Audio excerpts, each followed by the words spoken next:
Good morning, ladies and gentlemen. May I request you all to stand up for the national anthems of Australia and the national anthem of India.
His Excellency, the Honourable Alex Chernow, AC, QC, the Governor of Victoria and Patron of the Australia-India Institute, His Excellency, the Governor of West Bengal and former National Security Advisor, Mr. M.K. Narayanan, His Excellency, the High Commissioner of India, Mr. Biren Nanda, the Chairman of the Australia-India Institute and Deputy Chancellor of the University of Melbourne, Robert Johanson, the Deputy Chair of the Australia-India Institute and the Deputy Vice-Chancellor of the University, Professor Susan Elliott, Distinguished Fellow of the Australia-India Institute, Chancellor of the Australian National University and former Foreign Minister of Australia, Professor Gareth Evans, Excellencies, Vice-Chancellors, distinguished guests, ladies and gentlemen. I am Amitabh Mattu. I am Director of the Australia-India Institute, and I would like to very warmly welcome you all to the annual conference of the Institute. I would also begin by acknowledging the traditional owners of the land where this event is taking place, the Wurundjeri people of the Kulin Nation, and pay my respects to their elders present and departed. Ladies and gentlemen, this is the Australia-India Institute's third conference, and we are meeting at a particularly interesting time, and not in the Chinese sense of the term interesting. The Asian Century White Paper, a comprehensive document which lays out a roadmap for Australia's engagement with Asia, including India, has just been released. And about 2 weeks ago, the Prime Minister of Australia, Julia Gillard, visited India, and the two Prime Ministers, Dr. Manmohan Singh and Ms. Gillard, announced the beginning of negotiations on safeguards to facilitate the important transfer of uranium to India, a major breakthrough in bilateral relations. It is time, therefore, to have a deeper, more meaningful conversation, and what a better way to take this relationship forward than to focus on a common tradition of dialogue, even skepticism and debate. Ladies and gentlemen, as Professor Sen reminded us, the argumentative tradition in India is partly a celebration, partly an invitation to criticality, partly a reason for further exploration, and partly also an incitement to get more and more people into the argument so that Indian democracy can be more inclusive than it has, in effect, ended up being.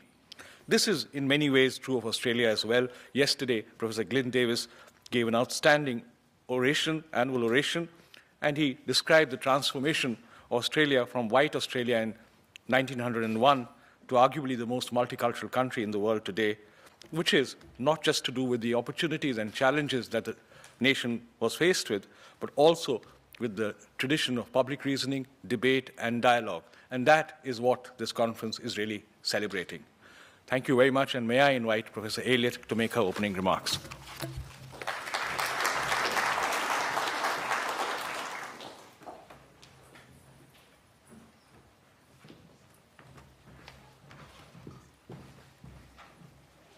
Thank you, Amitabh. It's humbling to follow a Nobel Prize winner, but it's wonderful this morning to celebrate us coming together. Your Excellencies, the Governor of Victoria, the Governor of West Bengal, High Commissioner, Consul General, Members of Parliament, present and former, distinguished guests, ladies and gentlemen. At a time in our nation's history which requires serious and meaningful engagement with India, knowledge of contemporary India amongst Australians remains limited and somewhat outdated stereotypes persist. During the 1960s and 1970s, Australian universities, including the University of Melbourne, had strong academic expertise in Indian studies, and exciting work was undertaken across many disciplines in this nation.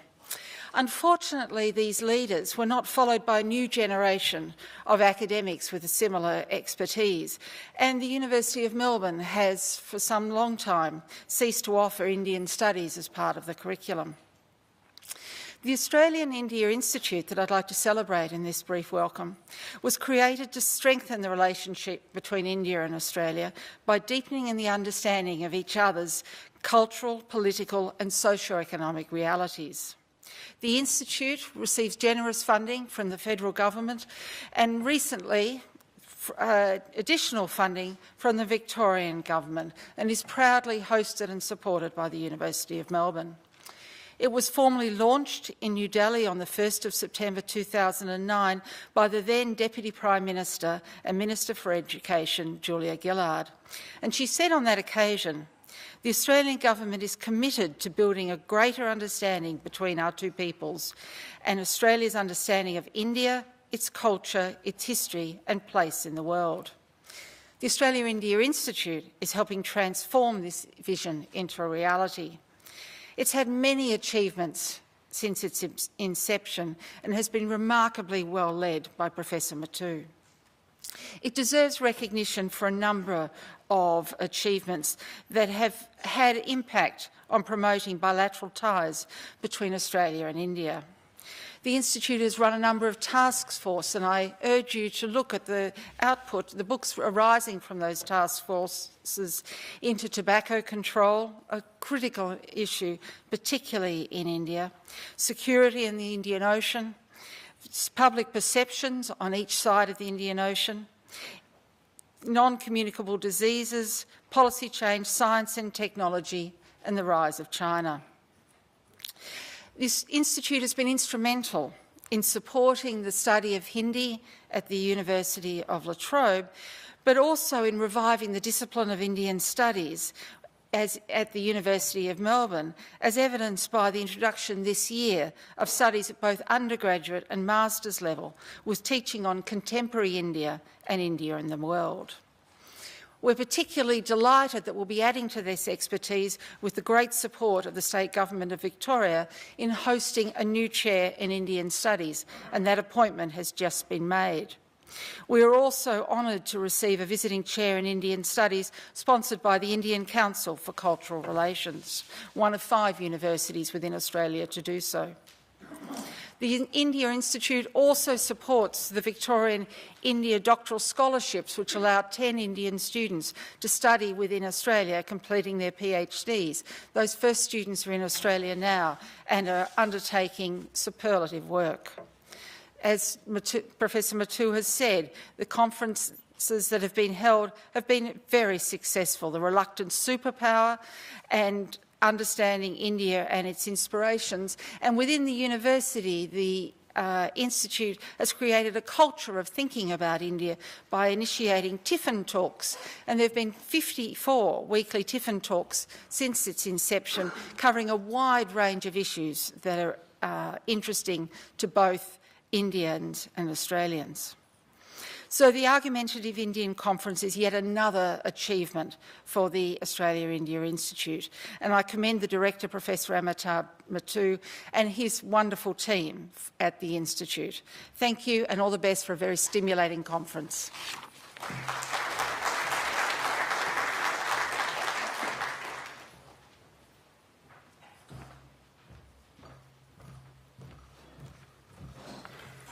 Thanks, Sue. Your Excellencies, ladies and gentlemen, I'm just here to add my further welcome to your attendance at the conference, and I hope you enjoy the next few days. As I said last night, I think that this notion of an Asian century, if you hear it simply, you'll think Australia has done a U-turn. But the change that's happened over the last 100 years has been a much more gradual and methodical sort of change that, as I said, in some way was the model of a protected, racist Australia was a construction of the 1890s, which was part of the deal for Australia to become a nation. It was part of the reaction to droughts and falling gold prices and all sorts of problems which led Australia to become Australia and turn inward on itself. And that lasted for a long period, but then in a way from after the Second World War, that turned around and you've seen a gradual shift, lately quite dramatic maybe, but still a shift that over time, looking back at 150 years, I'm sure people will see as a longer period. And the Asian century, Australia in the Asian Century white paper is, I think, really just a marker in that progress. Not that it's not dramatic, but it is still. One of the interesting things for me being involved in a thing like the Australia-India Institute is, of course, that you reflect on yourself, you reflect on your own identity as you think about relationships with others. A thing I think that Professor Sen just talked about was this idea of living with contradictions, that the argumentative tradition of India, the celebration of India through argument, maybe lets India, with its diversity, live with complexities in ways in Australia where we've always imagined, I think, ourselves as a simpler construction, we've not really done. And so we've argued, we've lurched, it seems in the public debate that we've lurched from position to position rather than living with a contradiction. And yet that picture last night that Glyn Davis showed of Alfred Deakin, that Glyn described fairly as the architect almost of that notion of a protected racist Australia. And yet that book that Glyn referred to, where Deakin went to India and he went to learn about irrigation systems, because India had great irrigation systems and they were looking and building them around the Murray River. And in his book, Deakin clearly just is overwhelmed by is amazed by the variety, the complexity, the diversity, the colour. So you can see on one hand he's, as a matter of policy, building this protected thing. On the other hand, as a person, he can't help but respond generously and, as I said, in amazement to it all. So that living with contradictions is in a sense, I think, a thing that Australia perhaps hasn't done well. But if we're to engage better with Asia is something we're going to have to do. That's why these conferences are such good fun, that you get to think and talk about these things with people who otherwise you wouldn't get to meet. So I hope you get to enjoy it as much as I already am. Thank you very much. And I'd now like to introduce the High Commissioner for India.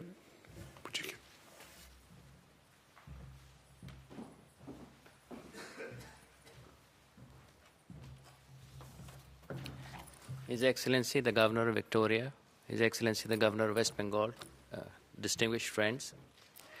It's indeed an honor to be invited to address this distinguished gathering. I'd like to congratulate the Australia-India Institute and its director, Professor Amitabh Mattu, for the outstanding work you have been doing in promoting a better understanding of Australia and India in either country. Words are the basic currency of human communication, and if in one enduring form, words are worked into stories, into literature, then in another more immediate and practical form, they take the form of rhetoric or speeches designed to make arguments and persuade people. India is an orator's country. Traditionally, we have had an oral culture, passing on our heritage by word of mouth rather than written records. Even today, after nearly 2 centuries of modernization and the spread of literacy, India remains a resolutely oral and visual culture, now boosted by the new mass media. From the street-side eloquence of trade union leaders to the discourses of gurus, the intense and unflagging verbosity of characters in our movies, to the ingenious pitches of magic pens by wandering salesmen on Mumbai local trains, everywhere in India, the art and practice of oratory is alive and well. We are a people who revel in argument and cannot countenance silence. Political and social discourse and debate is an inevitable element on the Indian scene. Today, we are witness to a snowballing debate on the fundamental issues of ethics and morality in public life, which touch upon the vitally important issue of what kind of society India wants to be in the future. In all this, it is important to reflect that this debate has only been possible due to our unflinching commitment to democracy and the steps taken towards increasing transparency in public life. To understand the context of the public discourse in India, we have to examine how the interplay between India's domestic situation and the changes in the international environment have shaped the contours of India's domestic and foreign policies over the past 2 decades. India has undergone a very significant changes in the last decade and a half. During this period, the international order has also seen a profound structural transformation. Consequently, we have had to reformulate our priorities. Some of it is reactive to the larger environment, but much of the new thinking is driven by choices we have made in our domestic situation. Let me begin with the changes in India which have emerged, which have led to the emergence of new priorities. The economic story is well known. We have achieved an 8% growth over the last 10 years and hope to push it up even further.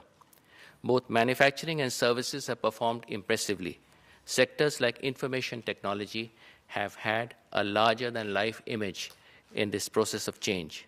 The spread of prosperity is visible, and the population below the poverty line has come down by a quarter in the second half of the previous decade. Rising foreign direct investment figures convey both the potential for business and the global confidence in our success. India is also making her presence felt economically abroad through trade and acquisitions. While optimistic of our prospects, we have to be objective about the challenges we face. We ourselves believe that our performance has fallen short in a number of areas.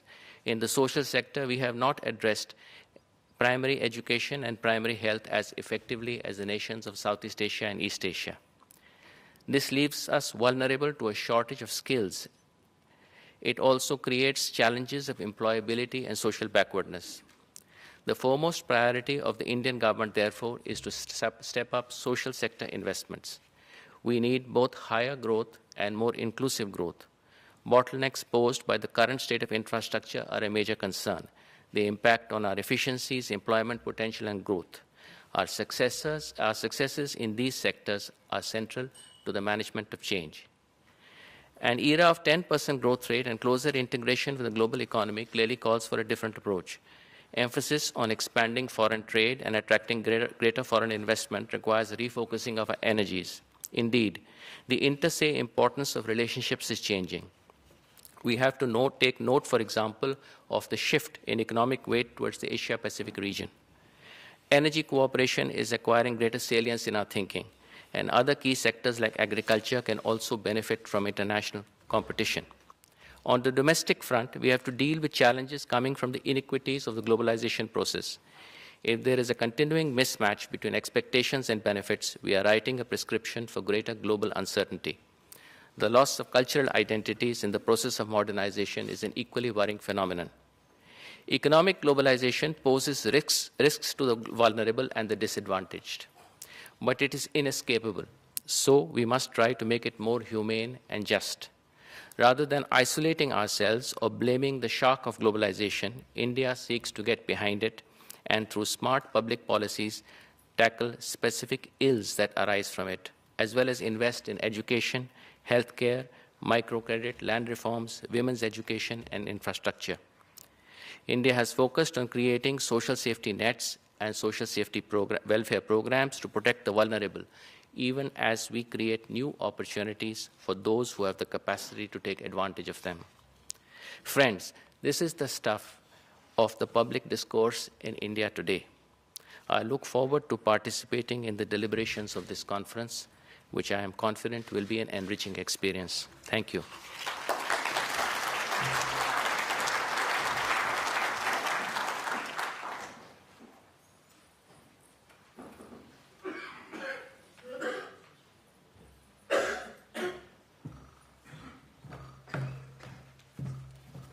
Hello, hi, my name's Joanna Wood. Before I give my vote of thanks, I'd just like to invite the Governor of West Bengal to the stage. I think you have a gift to give to the, would like to give a gift to the Australia-India Institute. Governor. And maybe Professor Matu? Oh.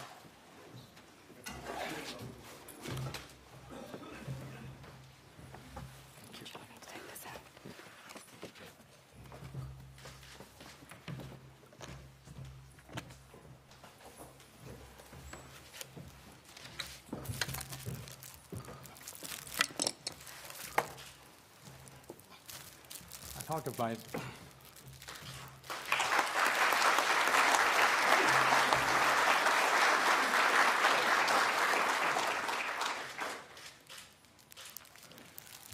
Yesterday, Professor Matu said that we have, in a sense, shifted Melbourne to Calcutta.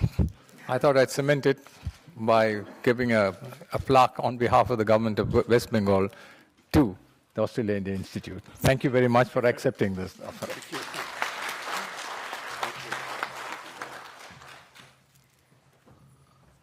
Hello, hi. My name's Joanna Wood. Wow, what an amazing range of speakers. I was looking at the list of everyone speaking. It's such an impressive list. I thought, surely this audience can solve world peace or something simple like that. As I said, my name's Joanna Wood. I'm Director for the South Asia team in the International Education Division in the Commonwealth Department of Industry, Innovation, Science, Research and Tertiary Education, Minister Evans' portfolio. Honourable High Commissioner, Mr Nanda, Dr Behera, the Consulate General, His Excellency Narayanan, respected speakers, Professor Matu, Professor Elliott and Mr Johansson. Our most valued invited guests, ladies and gentlemen, it's my privilege to have been asked to propose a vote of thanks on this occasion. We are yet to hear from all the speakers today, but I know from looking at the stellar list of speakers we're in for a treat. So on behalf of the Department of Innovation, I extend a very hearty vote of thanks to all speakers for sharing with us and your findings and opinions today. As I mentioned, I'm Director for the South Asia team, and I have the privilege of working every day on the Australia-India bilateral education relationship, and it really is very much a privilege. It's wonderful to be able to work in a space where there is so much energy, attention and goodwill. I work with the Australian education team at the Australian High Commission in New Delhi, and we support the bilateral relationship. We have responsibility for the formal education agreement between our two countries and the Australia-India Education Council. I was fortunate enough to be in India last year for 4 months at the Australian High Commission to facilitate the visit to Australia by Minister Chris Evans and the inaugural Australia-India Education Council meeting, which was an initiative of the former Education Minister, the Honourable Kapil Sibal. The inaugural meeting was chaired by both ministers, and for those of you who may not know, it is a forum of Australian and Indian leaders from government, academia and industry to collaborate with ministers in deciding major bilateral education priorities. The inaugural council meeting was held on the 1st of August and agreed 5 topic areas, including student mobility, higher education collaboration, skills, quality assurance and joint research. And I know some in the audience participated in this visit and are members of the Australia-India Education Council. And I would like to acknowledge their contribution, because these people do volunteer their time to actually make a very significant contribution to the bilateral education relationship. So I'd like to acknowledge Professor Mattu and Professor Ramaswamy, who are the Australian Indian leads on the Higher Education Working Group, and also Fazal Rizvi and Radhika Guru for their work on their research on higher education, what makes for a good higher education collaboration. Professor Jane Den Hollander, the Vice-Chancellor of Deakin University, is the Australian lead on the Quality Assurance and Qualifications Recognition Project, and recently hosted a workshop and a visit by a very senior Indian delegation. Mr Neil Fernandez, Director of Central Institute of TAFE in Perth, as a member of the Australian-India Skills Working Group, and without Neil's team we wouldn't have been able to host the very successful Australia-India Skills Conference in Perth this year, which I know some of you attended. And Professor Sue Elliott is the lead on the Australian-India Education Council research project with Professor Dinesh Singh from Delhi Uni. And Professor Scott Bowman, Vice-Chancellor of Central Queensland University, who's not here today, is the Australian lead on the Student Mobility Project, which is looking at developing a credit transfer database to help student mobility between Australia and India. So the team, in conjunction with the members of the AIC Skills Working Group, organised the very successful Skills Conference in Perth, where we had over 200 participants, 43 very senior people led by Mr Dilip Chenoy from the National Skills Development Corporation to Australia. And I think one of the stories that is emerging is that the skills relationship is so central and so important to the relationship. And the delegation included a significant number of representatives from the West Bengal Chamber of Commerce. So I think we must be the flavour of the month in West Bengal. Funding for the Institute, as Professor Elliott mentioned, the Australian government has been a significant contributor to the Australian India Institute, and with the recent announcement in India by the Prime Minister of additional funding. So on behalf of the department, I would like to acknowledge the work of the Australia-India Institute and the very valuable contribution they have made and continue to make to the Australia-India bilateral relationship. The Institute has played a pivotal role in leading and supporting the continuing high-level education engagement, and we are very fortunate to have someone as dedicated as Professor Mattu to help drive this engagement. So under the Asian Century White Paper, the AII can also play an important role in strengthening and helping educate the Australian public service with deeper knowledge and expertise in India. On Monday, we in the department are pleased to welcome the Governor of West Bengal and Professor Ramaswamy to Canberra to speak to the policy community. And we would like to encourage and welcome future visits to Canberra. So I'm just flying a flag for Canberra. I know we're very in Melbourne here at the moment, by the Institute and your esteemed Indian visitors. And I would like to end with a special message for our guests who have travelled from India to attend this conference. Under the recent Asian Century White Paper, Hindi has been identified as one of the priority Asian language. So this is my very humble attempt. I hope you have a pleasant trip and will take back some wonderful memories from your visit. Hamare well wishes, Hamesha Apke Saath Hain. Our well wishes are always with you. And India Hamesha Hamare Dil Mein Rahega. India will always remain in our hearts. Ane ke liye bahut bahut dhanyavad. Thank you very much. Oops. Thank you.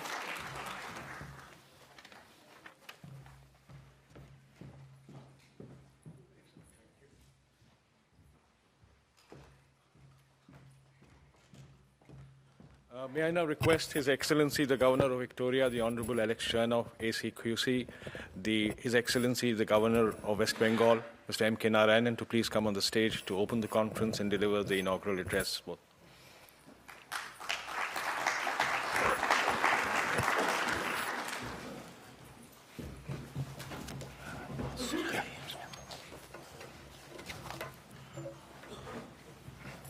It's my great privilege and honour now to invite His Excellency the Governor of Victoria and the patron of the Australia-India Institute, the Honourable Alex Chernow, to open the conference and introduce our inaugural speaker, Mr. M.K. Narayanan.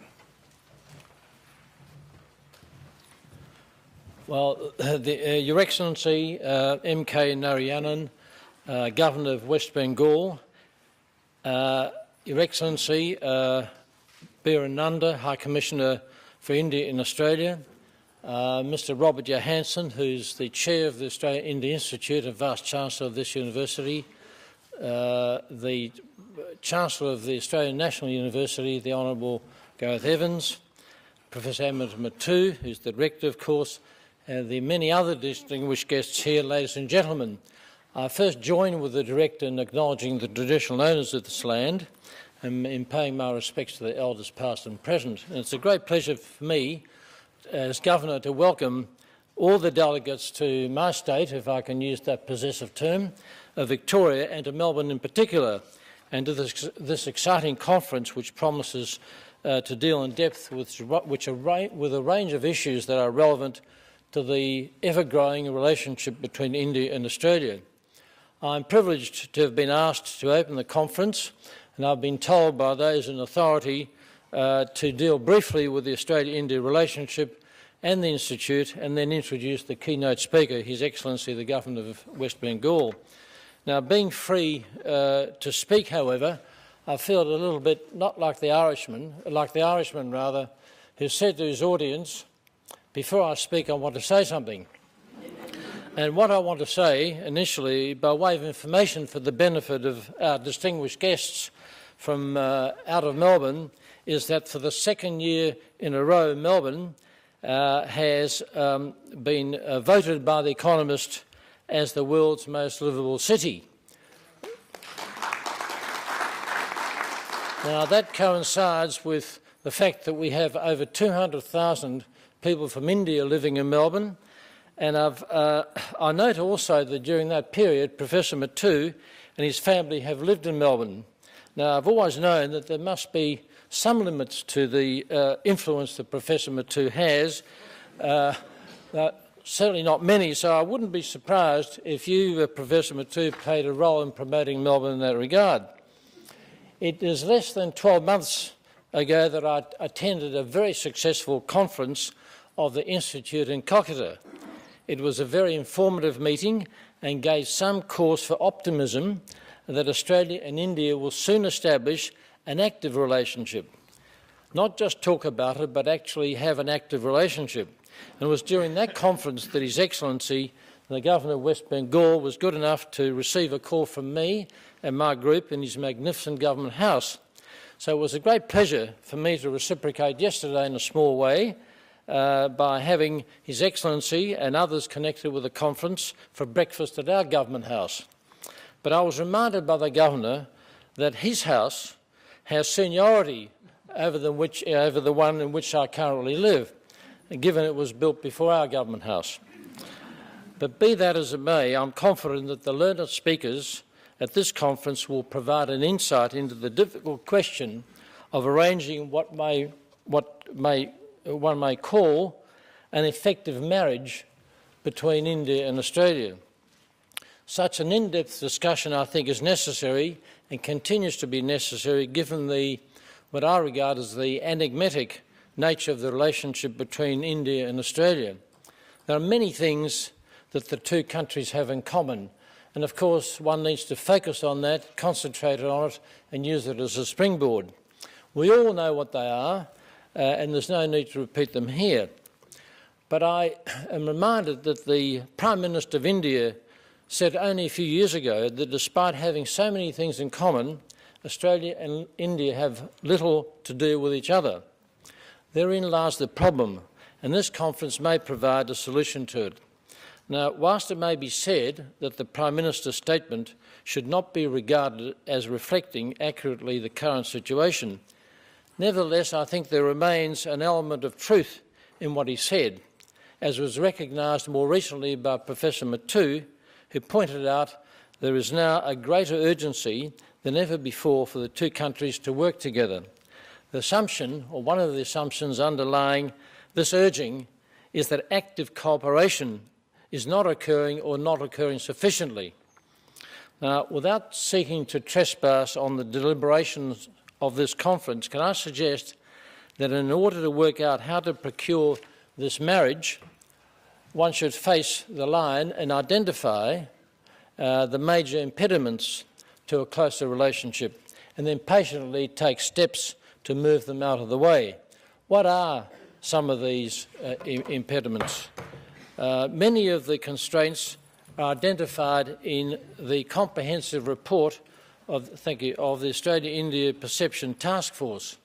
Some of them are obvious, as for example, the fact that Australia and India are very different nations with strategic and security interests that are not identical. And in India, there is still some negative perception about Australia's position as far as a multicultural and safe country with equality. And in India, there still seems to be some uncertainty about Australia's place in the region. And there's also apparent reluctance by Indian leaders to come to Australia, although they go to other countries in the region. I don't say this critically, but I think, like with any problem, one has to face reality and look at these matters and resolve them. From Australia's perspective, of course, the impatience of some Australians with India's procedural culture tends to create the impression in India that Australia is principally interested only in seeking to secure a quick profit there. Take, for example, the exit of a bank, I think it was the ANZ, and Telstra from India only a few years ago. As the report also points out, too many Australians seem to have difficulty in seeing the world from India's perspective. And this may be due in large part to a lack of adequate teaching in our schools, or even the basic aspects of Indian culture, including philosophy, literature, history and geography. The perception also exists that there is no appetite here for meaningful cultural exchange. To date, Australia may not have done enough to address meaningfully these inadequacies at home or deal with the often unjustified perceptions in India about our country. Thus, there is, I suggest, an urgent need for Australia and India to understand each other better, and it is in the self-interest of each to do so. I'm confident that the impediments that block the path to fruitful working relationship between the two countries can be removed or set aside, but I fear that this can't be achieved in the very, very short term. The opportunity to work more closely together with India in economic, strategic, security, scientific and cultural areas is definitely there and can be and should be pursued by us, as the Prime Minister has outlined in her government's white paper on the Asian century. Such a course will, of course, require the change in mindset in some parts of each country. I suggest that the best way forward in that regard is through person-to-person links. It is in that area that the Australia-India Institute has been playing such a key role in developing a greater understanding in Australia and in India of the respective cultures. One can't overemphasise the importance of the Institute being significantly present in India as well as Australia. It facilitates collaborative research and discussions by thinkers in both countries in areas of mutual interest, as you've heard, and concern on a range of matters that are of interest and fundamental importance to both countries. It is without doubt Australia's leading think tank on Australia-India relationships and has a like position in India on that matter. The Institute, as you've heard from Professor Elliott, has gone from strength to strength since its inception under the leadership of Professor Mattu, and I congratulate him and the Institute on their achievements. Now, I've already spoken for too long, so it's with great pleasure that I formally open this conference and proceed to introduce our keynote speaker. As you know, His Excellency M.K. Narayanan is the current Governor of West Bengal and was the National Security Advisor to the Prime Minister of India until January 2010. He was appointed to his current position on the 25th of January 2005. His Excellency headed the International Bureau from 1987 to 1990 before heading the Joint Intelligence Committee. He became Chief of the Bureau again in 1991 before retiring in 1992 and was Special Advisor for Internal Security to the Prime Minister of India beginning in 2004 and was awarded the Goosey Peace Prize in 2011. So it now gives me great pleasure to call on His Excellency.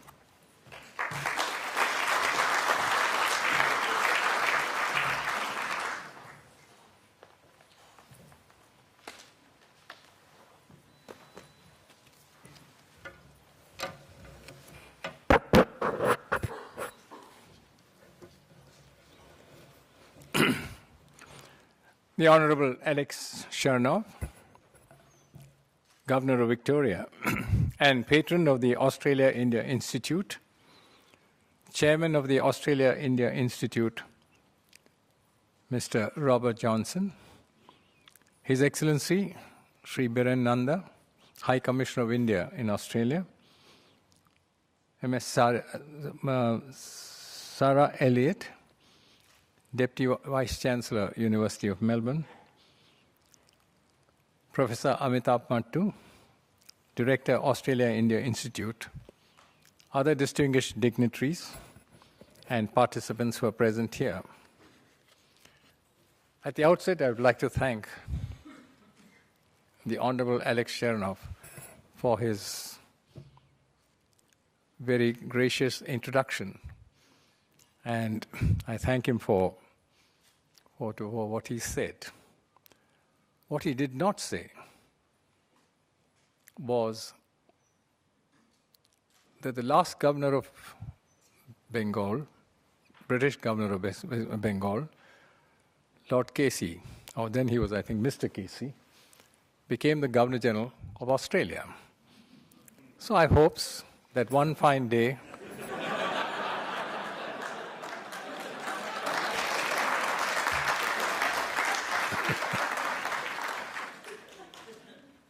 well, that may not happen, but as a consolation prize, there are a few items of furniture that I saw in the governor's household, which I think I can take back to Calcutta, if you would agree. Sorry for this note of liberty, but one never knows. I mean, these are times indeterminate, and one doesn't know where one ends. So it's an honor and a privilege to be asked to deliver the opening keynote lecture at this annual conference of the Australia-India Institute. I take this opportunity to greet all the distinguished delegates and participants who are present here. And I congratulate, as so many people have done so in the last 2 days, the Australia-India Institute on what it has achieved in terms of bringing India and Australia closer. I think it also merits mention here that Prime Minister of Australia, Julia Gillard, while in India recently, also announced that Australia proposes an additional funding of 1.5 Australian dollars over 3 years for the Australia-India Institute. Congratulations for this.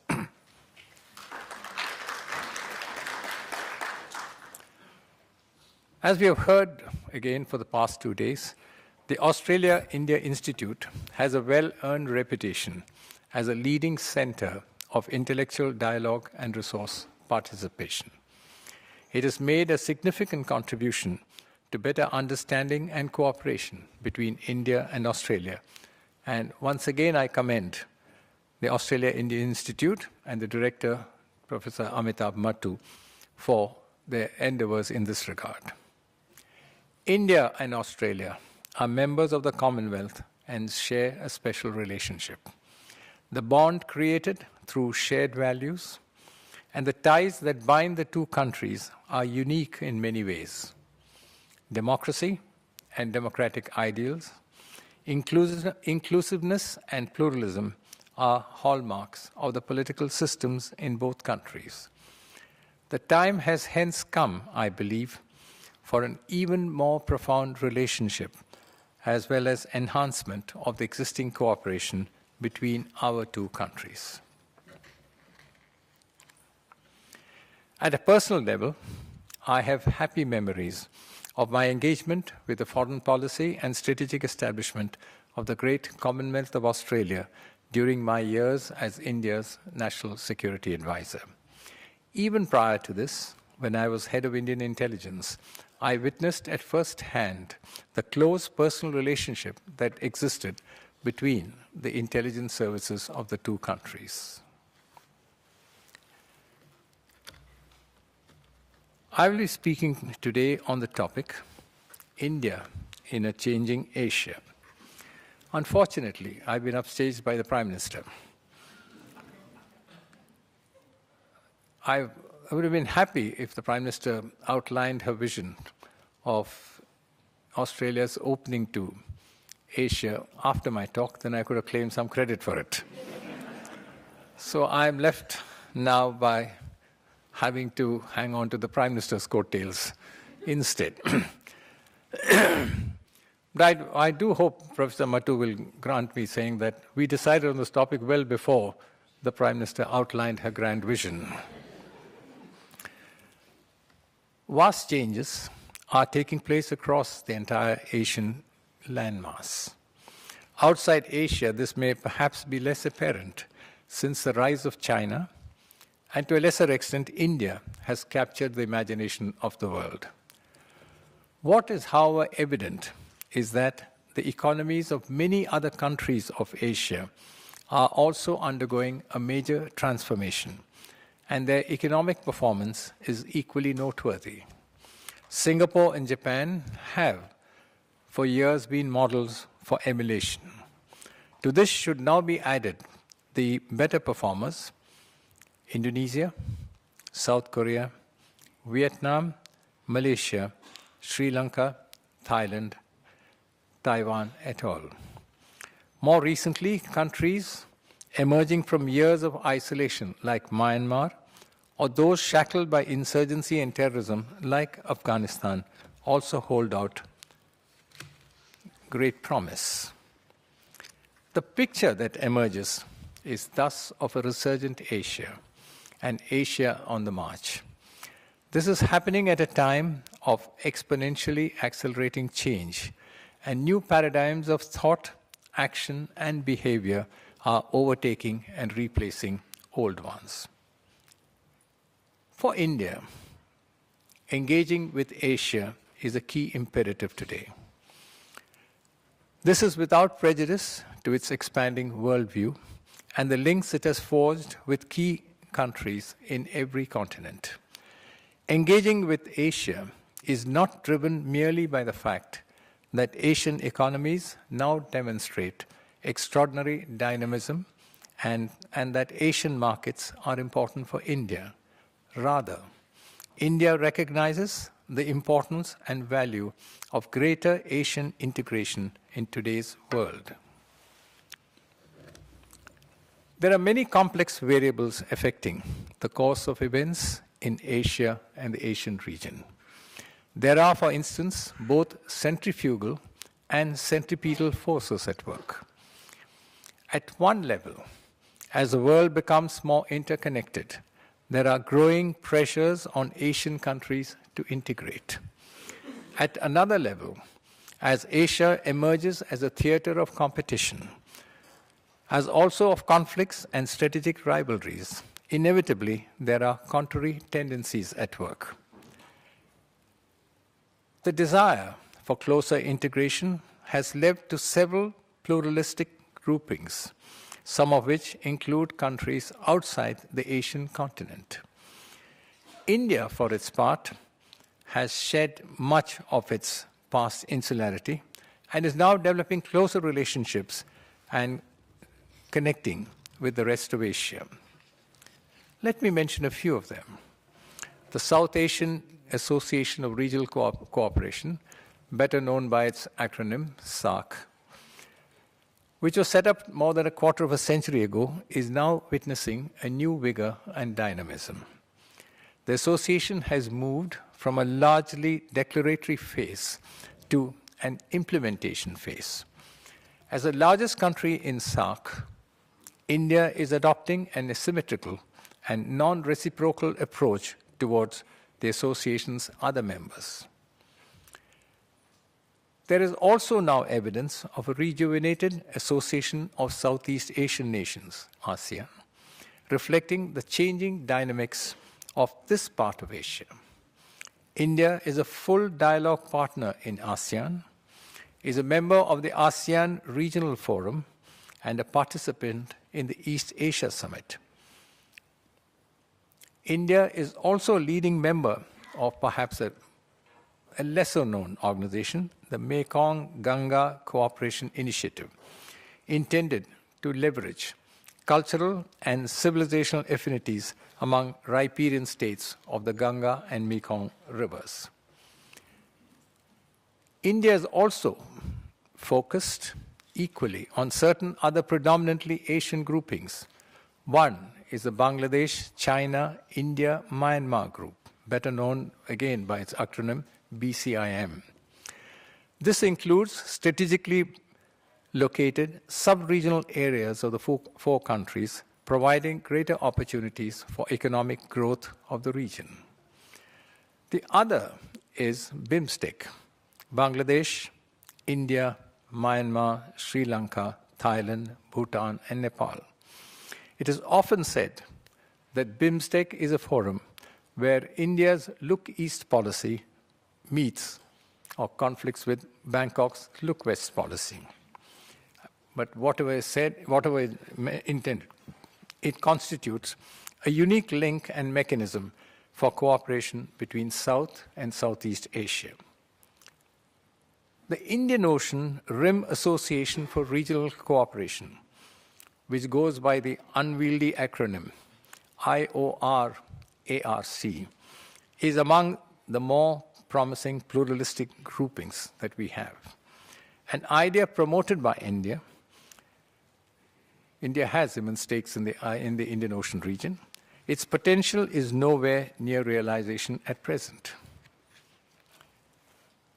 The Indian Ocean has become crucial to international political discourse today. The IOR-ARC, which straddles 3 continents, linking countries as far apart as Australia, Singapore, India, and the UAE, has hence an important role to play. The security connotations in an era when piracy has become a serious menace and globalization has empowered legions of transnational non-state actors to indulge in acts of terrorism are obvious. The significance of the IOR-ARC for both diplomatic action and trade-related matters are equally obvious. At the same time, the Asian continent provides a canvas for both competition and conflict. As a theater of competition, there are quite a few models that compete for space. There is the authoritarian state capitalism of the Chinese variety.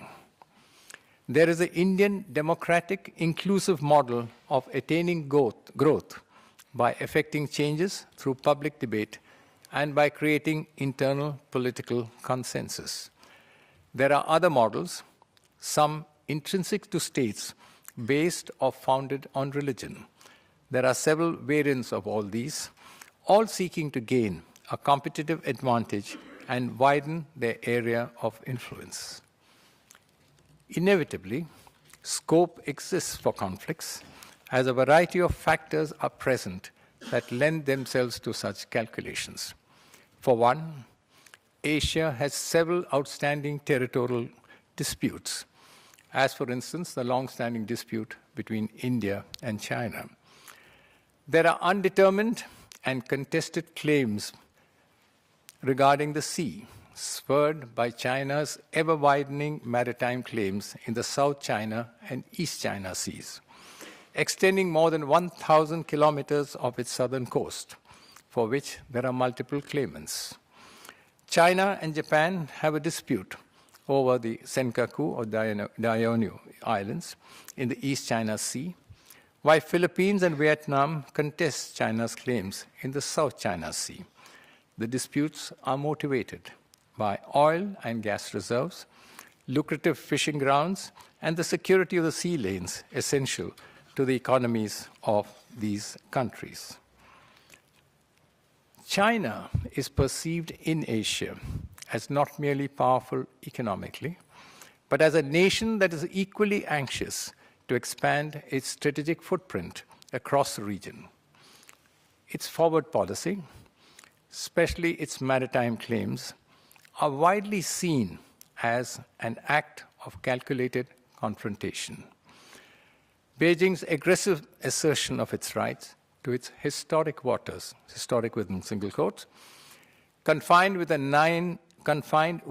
the 9 dashed lines of Chinese claim lines, have already led to a widening of the fault lines within ASEAN itself, with certain ASEAN countries opposing Chinese claims and a few supporting them. Coming now to India and Asia, I'm sure everybody here would agree with me when I say, certainly Professor Bhanu Pratap Mehta, if he's in the audience, is he there? Yeah. That India is at a pivotal moment in its history, and the world's image of India has undergone a profound change. Few can deny India's achievements during the past quarter of a century at having emerged stronger economically, increasing its GDP spectacularly from low double-digit billion US dollars to around $2 trillion US dollars today, and at the same time suitably positioning itself strategically and diplomatically. India's potential rate of growth may be lower than that of China, but it consistently maintained a growth rate of around 7 to 8% for the best part of the past decade. This has dropped slightly to around 6.5% lately. It invests as much as 35% of its GDP, and its savings rate is around 31%. It spends slightly less than 3% of its GDP on welfare measures, which has helped lift many millions out of poverty and enabled the empowerment of India's traditionally marginalized sections. Thus, and I like to underline this fact, thus proving that democracy is a potent instrument even in poorer and less developed countries. I think the High Commissioner of India will fully support me on this. India's human resource potential is immense. Over half the population is below 25 years of age. India is therefore making massive investments in education, as also in health and agriculture. And I was therefore very happy to hear from Joanne Woodward what's happening on the education front. After recently enacting a right to education law, the emphasis is now on vocational and quality higher education. At the same time, India is well aware that integration with the global economy is vital to its prosperity. It has opened up its economy incrementally, and very recently the government announced opportunities for FDI in multi-brand retail, civil aviation, broadcasting, insurance, and power trade exchanges. India has also entered into multiple bilateral free trade agreements with countries in Asia and other parts of the world. On the strategic plane, India is well placed today. It does not face, and I would like to underline this fact, it does not face any existential threat. Barring the perception among one or two countries in its immediate neighborhood, India is nowhere seen as an aggressive or an expansionist power, and this has facilitated its transition to a major emerging power. With several countries of Asia, India now has in place a set of strategic and politico-military dialogue mechanisms. India's internal security dynamics may at times appear to outsiders as highly challenging. This is an area which I have a fair amount of knowledge. And I would like to stress the fact that the internal situation does not present any kind of a threat to India. Among the common problems that are often referred to are the ever-present danger of asymmetric warfare, of terrorism. India has been a victim of several high-profile terrorist attacks in recent years, but I think we have withstood this pretty well. Then there is left-wing extremism, whose ideology is a mutant of the erstwhile Maoist theory. The movement is fueled by perceptions of deprivation, exploitation, and alienation of the marginalized, accompanied, unfortunately, by, I know Kiran is here, by a misplaced sense of idealism. Violence is the leitmotif of the movement, with its supporters believing that violence is justified in order to protect the freedoms of the poorest of the poor. Some of the other areas of violence are now, I think, declining, but a new and emerging phenomena of sub-state actors and mezzanine forces supplementing and complementing activities of non-state actors is emerging. Yet, as I said, we do not see this as a major threat, and we are dealing with it democratically.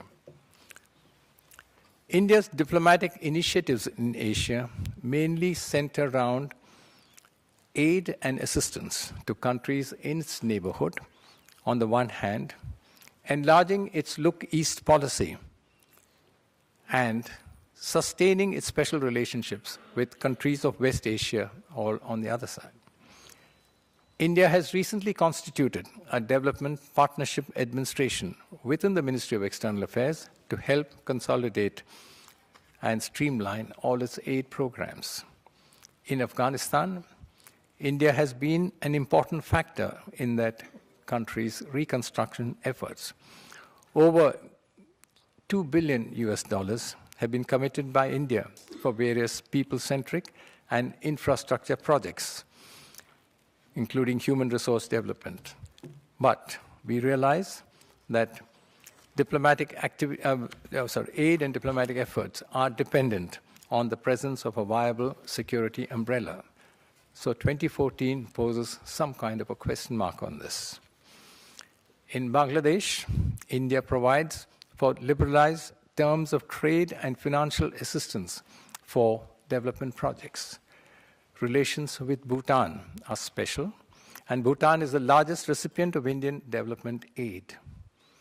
India is a factor in Sri Lanka's development programs, but unlike aid provided by China, most of India's development aid is intended for the reconstruction and rehabilitation and economic development of the northern and eastern provinces. I know there are members of the Tamil Congress here. I hope they're happy about that. With countries like Vietnam, India has in place an arrangement for mutual assistance. India today does face something of a diplomatic gridlock when it comes to dealing with current realities in West Asia. The beginning of the decade witnessed a churn in the region in the wake of the Arab Spring, and it has not yet been possible for India to reach a proper modus vivendi as to what the nature of the relationship should be. Our stakes are very considerable here. The Sunni Arab world is home to nearly 6 million resident Indians. It is also a major source of energy.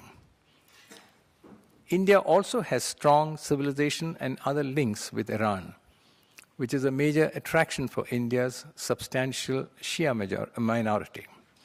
Iran also provides India with energy as an alternative route to Afghanistan and Central Asia.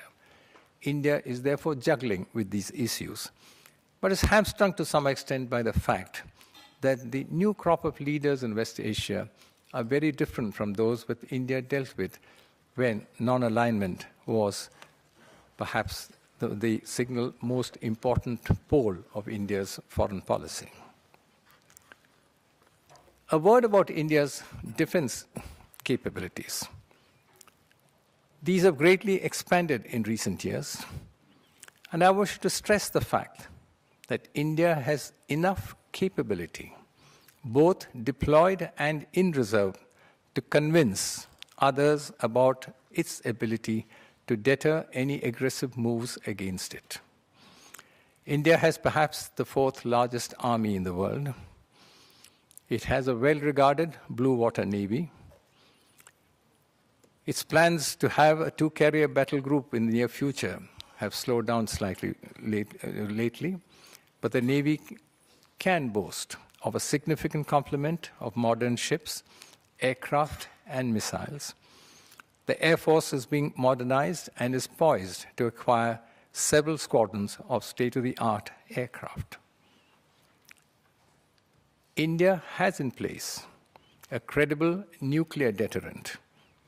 Its nuclear doctrine no doubt emphasizes no first use. But India has in place a reliable, credible second strike capability, enough to deter any threat, any possible threat. Its missile capabilities, comprising both the Agni and Prithvi series of missiles, as also supersonic cruise missiles, is expanding rapidly. With the successful test of the 5,000-kilometer range Agni 5 missile, capable of carrying a nuclear warhead, as also MIRVs, India's strategic weapons reach has become vastly enlarged. Coming to strategic rivalries in Asia, the sad part is that strategic rivalries are on the increase in the Asian region. Most analysts tend to see the main rivalry in Asia as between India and China, though both countries disclaim the existence of such rivalry. There's also talk of the region becoming a theater of great power rivalry, especially after the US announcement regarding its Asia pivot and reiteration that it is a Pacific power. I think that's a bit of overblown rhetoric at the moment. To some extent, China and India are destined by geography to be rivals. Neighbors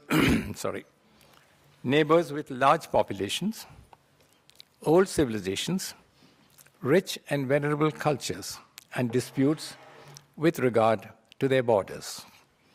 The two countries are nevertheless, and I'm sure everybody in this room understands this, the two countries are far apart civilizationally. Thank you.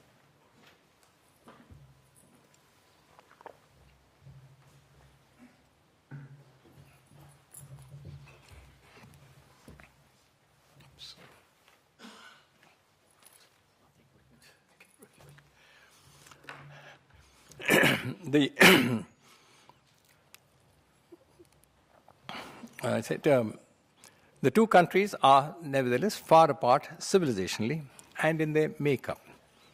Elected accountability in India is an important point of difference. Moreover, Chinese scholars appear unable to comprehend the true nature of India's ethnic, religious, ideological, and economic makeup. I say this since I've seen this at first hand. In my years as the National Security Advisor, one of my responsibilities was to be the pointsman for border talks with China. And my counterpart was the very learned Dai Bingo, with whom I developed a fairly close relationship. And in the 6 years that we talked, I think 12 times, he never could quite understand how India thought or how India believed. One particular point I would like to mention was, on one of our visits, we used to alternate between talks in China and in India. I took him down south for a small retreat in a town called Coonoor in the Nilgiris in the south. And we drove through the cantonment in Wellington. I think some of those who have been here. When we reached Coonoor, Mr. Daibingo asked me, did we drive through a cantonment? I said, yes. Why? And he said, even President Hu Jintao couldn't have taken you through a Chinese cantonment. I'm just mentioning this, the attitudes or mental approach to, so they can not quite understand. So also the sort of very varied ethnic and linguistic map that we have. Measured by purchasing power parity, the Chinese economy is assessed today to be the second largest in the world. I think China's GDP, I recognize there are a lot of economists here, China's GDP under the purchasing PPP model is estimated at about $10 trillion and is still growing. India's economic performance has not been of the same order, and measured by the PPP method, it ranks about the 4th or the 5th place, possibly estimated at around $4 trillion. That is not the point. The most disconcerting part from an Indian standpoint, or for that matter for many other countries, is that as China's economic muscle expands, we see increasing assertiveness on its part while dealing with disputes, whether on land or on sea. The strident claims made by China, or rather by Chinese academics, for Chinese exceptionalism has not helped in this respect. Combined with the growing might of the Chinese military, following years of double-digit defense budget, its stepped-up military modernization programs, its acquisition of new capabilities, such as advanced jet fighters and quieter submarines, the special emphasis being placed on expansion of its blue water capabilities, the strengthening of its second artillery corps, and the upgradation of its missiles has created, if I might say, an atmosphere of strategic distrust, which, if not suitably handled, could have unintended consequences. From India's point of view, some of China's recent moves aggravate this trust deficit. Its activities in that part of Kashmir, which is now held by Pakistan, are very troubling for India. China's not so subtle wooing of some of India's neighbors to India's detriment is also a matter of concern. The strategic fallout of China's policy of building advantageous power relationships on India's periphery and beyond is forcing India to sit up and take notice. Potential for conflict also exists as the competition between India and China for new energy sources intensifies, with China moving aggressively into West Asia and elsewhere. At the same time, I wish to emphasize that both countries are conscious of possible miscalculations. Both are anxious to lower the threshold of concern. The Sino-Indian border is peaceful and tranquil as of now, and the Special Representative's dialogue mechanism has ensured that the border remains quiet. I'm beating my own drum to some extent.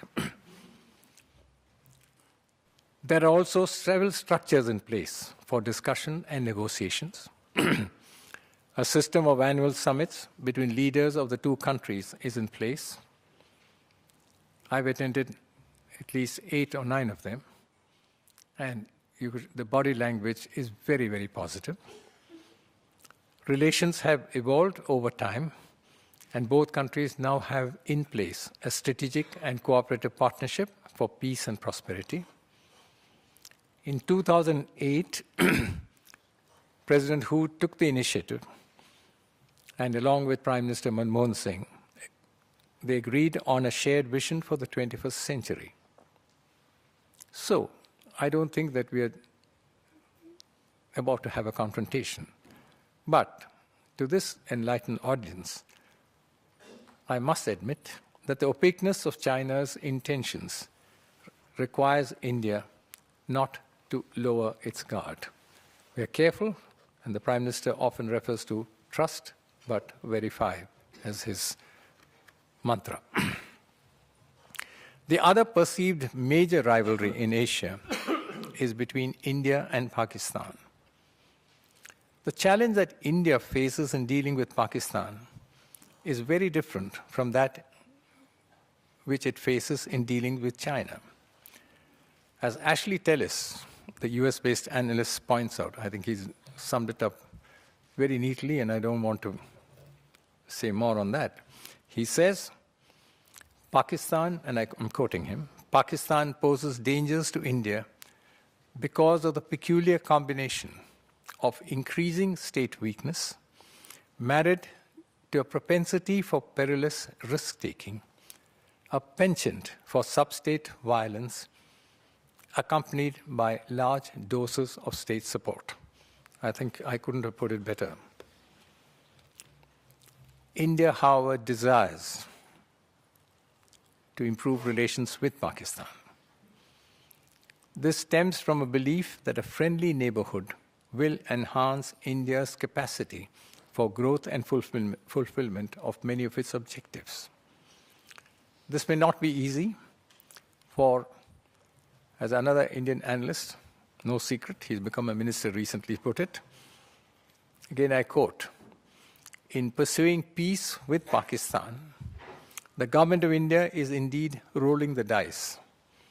Every conciliatory gambit is a gamble that peace will not be derailed by the insensitivity of the other side. Quote ends. Hence, India cannot possibly rest easy unless there is a distinct change in Pakistan's attitude. Pakistan possesses one of the world's largest armies, one that is also equipped with a rapidly growing nuclear arsenal. For years, it has employed asymmetric warfare as a strategic instrumentality to keep India off balance. There does not hence appear to be any easy or quick solution to the prevailing standoff. Yet, we would like to inform the world that we will continue our effort to reach a modus vivendi with Pakistan.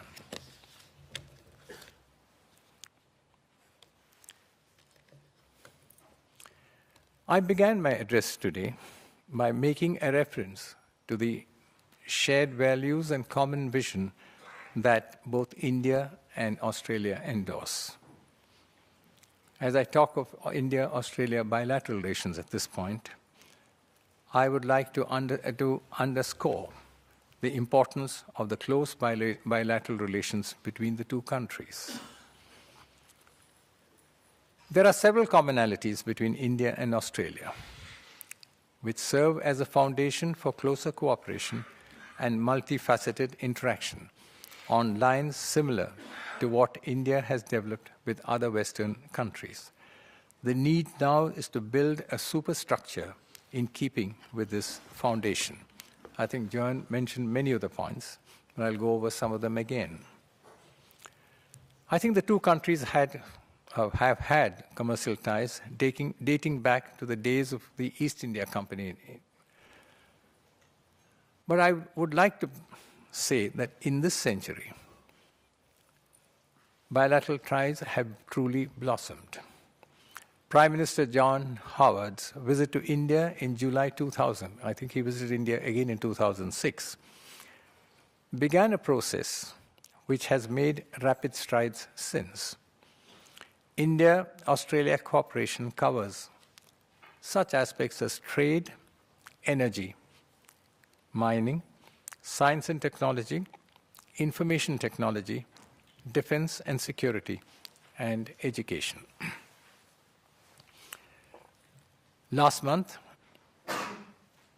Prime Minister Julia Gillard in Delhi announced that Australia and India have set a goal of doubling bilateral trade to 40 billion Australian dollars by 2015. I'm quite sure that this will be surpassed.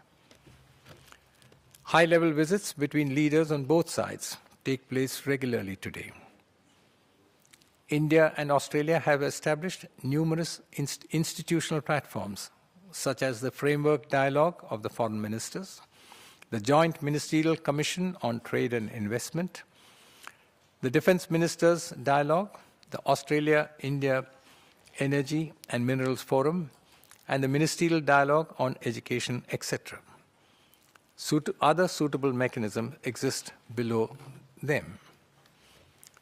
I have not mentioned the Australia-India Institute. I think it's obvious today. Among the important areas of cooperation between India and Australia today are defence and security. Australian Defence Minister Stephen Smith has played a key role in this regard in enhancing mutual defence cooperation. And an MOU on defence cooperation is in place today. Defence policy talks among middle-level officials of the two countries take place regularly.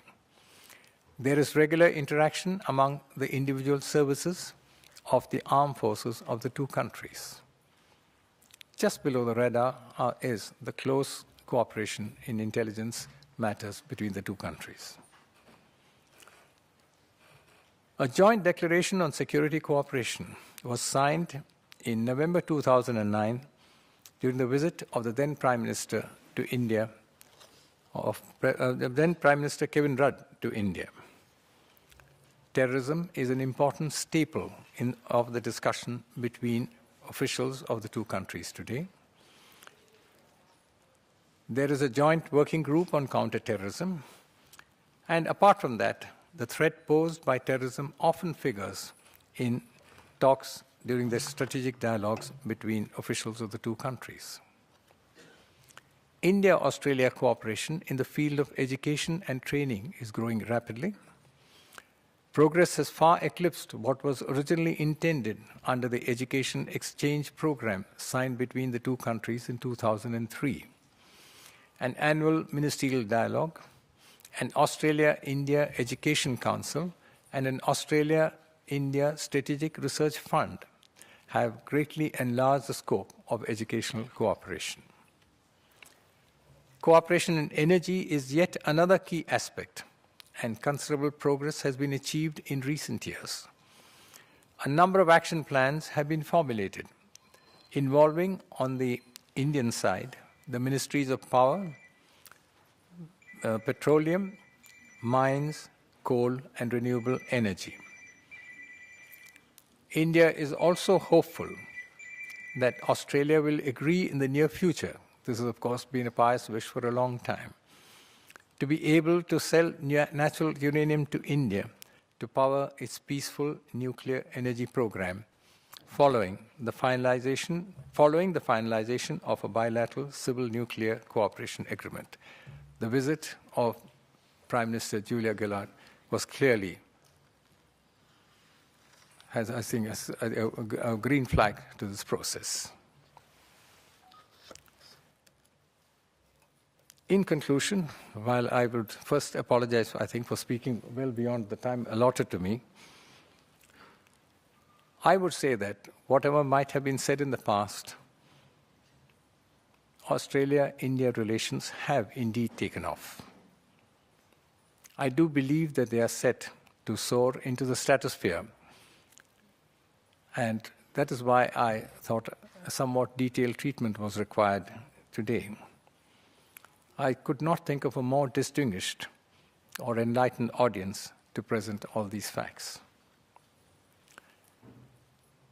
Hopefully, this seminar, which has been organized by the Australia-India Institute, will enhance the scope of the initiatives taken by the leadership on both sides. I'm optimistic that it will lead to the forging of an enhanced and close strategic and cooperative or comprehensive partnership. I think this is important. It is vital, for it will benefit not only the countries of the region, but nations across the globe as well. Thank you.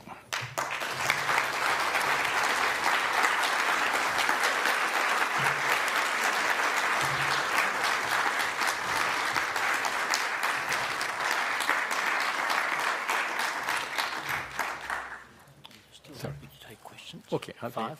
Yeah.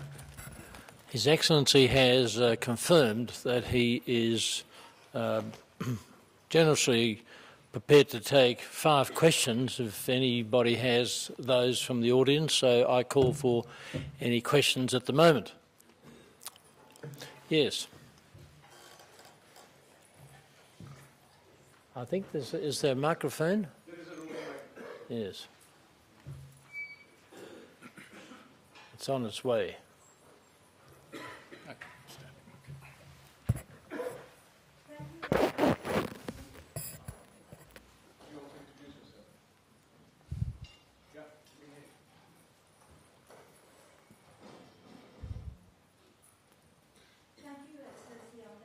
An expansive talk.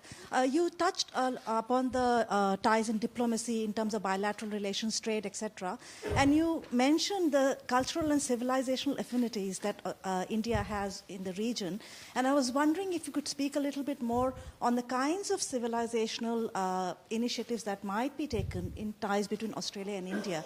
You know, Professor Amartya Sen's address that we heard this morning, it goes back to the rich literary and philosophical tradition of India, and I was wondering if there were any kind of government initiatives that expanded upon this, because that surely is one of the key ways of getting to know India and expanding India's civilizational vision in Australia as well.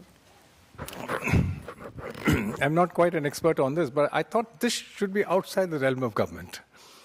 Isn't it? I mean, if you're talking about the literary and cultural and other aspects, I think facilities exist.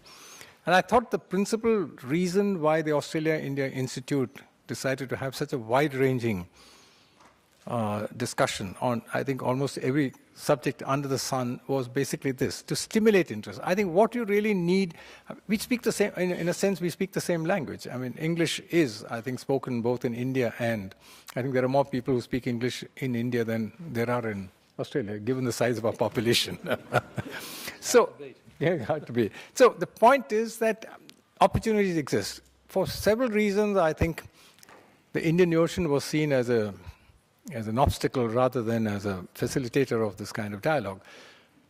I think there was a time when the Indians looked basically west. I think that was a, well, I don't know whether it's a mistake, but that was a natural order of things in those days. I think increasingly they're looking east. And I think Australia has now become very much in the focus of most people. So I presume that along with that, you would see a whole range of cross-pollination in terms of cultural and literary and other activity. I don't know whether the government should really get involved. I think it would stultify the nature of the discussion and debate that would take place. The government is a facilitator. I think the facilitator, I think Prime Minister Julia Gillard has really opened the way by saying that we need to look at Asia, look at where we need to be in Asia, whether it's in economics, whether it is in politics, whether it is in other matters. As I said, a lot is taking place in terms of in trade, defense, security, and other areas where I think governments have a particular role to play. I think there's a great deal that I think like the ICCR in India and comparable institutions here are doing. But beyond that, I really don't know whether it is, whether it would be welcome to begin with, and whether that is what we would, because then I think Kiran Bedi would not be allowed to talk, as she was mentioning yesterday, because they will say that, oh, who is she to talk on the subject? She does not belong to mainstream thought or kind of stuff. So I would rather keep that out of the nature of the debate. Very consistent with the democratic process.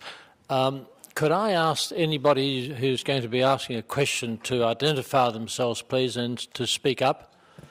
Yes. There's a microphone coming. I'm Dr. Raj Kumar. I am the Vice Chancellor of O.P. Jindal Global University. My question is, it was really an inspiring talk and you covered a number of things. One of the important narratives that came through the talk is the sort of contributions and in many ways the impact of Indian diplomacy and security framework. If in the tradition of the conference and the notion of argumentative tradition which the conference is forging, if you were to identify where we got it wrong and things that we could have done better in the context of forging a relationship either with Pakistan or with China, and the larger role that India could play, particularly in the context of our historical commitment to peace and nonviolence, and how that is going to affect our contemporary aspirations, even in the context of the nuclear debate. It will be helpful. Thanks. Well, I'll take another hour. First, having been part of the system, I think, for nearly 5 decades, I would contest the statement where we got it wrong.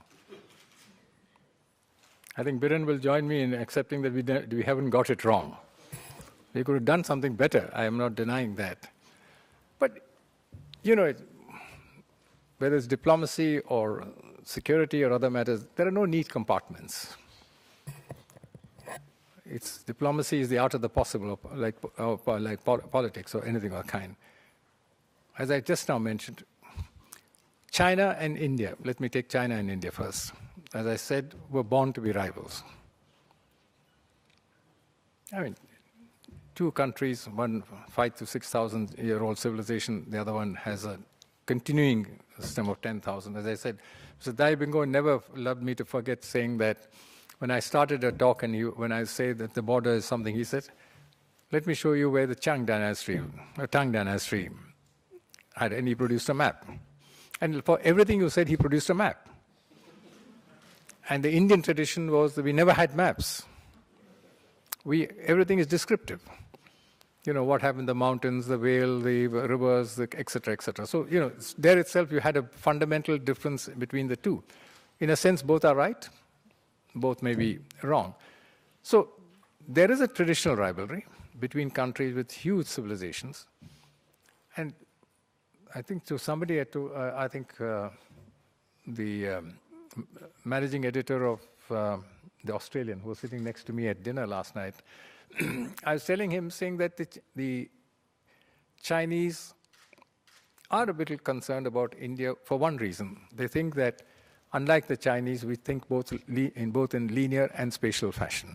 So, I mean, there are several things that go. So, you have to go along in the belief that both countries will remain rivals. But as I was telling somebody this morning, I think please think that both countries are wise enough to avoid another miscalculation. So, a confrontation is both will try to enlarge their spheres of influence. That's inevitable. If you have deeper pockets, you can do more. India is as much in Africa and for a much longer time than China. But China has deeper pockets and it is seen to be doing much better. But I think we have a better track record. Biren, you'll support me on that. He's not. So, I mean, the point I'm making is if you are two large nations with huge... But what are the priorities? Both India and China are very similar there. We have huge populations which are still below the poverty line, or China has done better than us perhaps in that. So that is, we cannot expend too much of our time and resources on that till we are sure that we have taken care of our own people.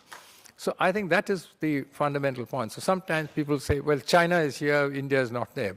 Quite clearly, our interests. I think you were the one who spoke of starvation deaths yesterday, isn't it? Yeah.